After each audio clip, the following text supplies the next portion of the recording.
Welcome to the edge of history. This is Norham Castle, a once mighty stronghold on the border between England and Scotland. For centuries, this fortress stood as the first line of defence, a silent witness to war, politics and power.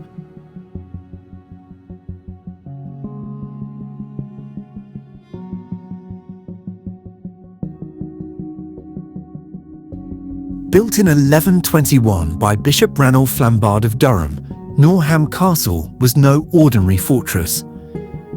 It protected the bishopric's northern lands from Scottish invasion, sitting high above the River Tweed, a natural boundary between two rival kingdoms.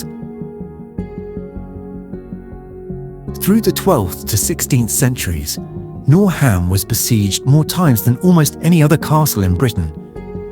It faced the armies of King David I, Robert the Bruce, and even James IV of Scotland, who captured it just before his defeat at the Battle of Flodden in 1513.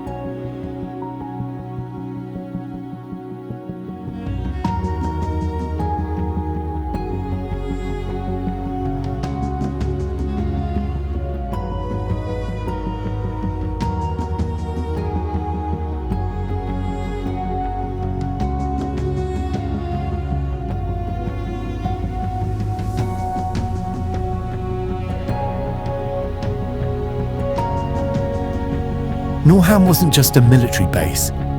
It was also a political symbol, the site of the Great Council of 1292, where King Edward I of England claimed the right to decide the next King of Scotland. From this very ground, the War of Scottish Independence would soon erupt. Its thick curtain walls, watchtowers, and ditches made Norham a formidable fortress, one designed to hold out against siege.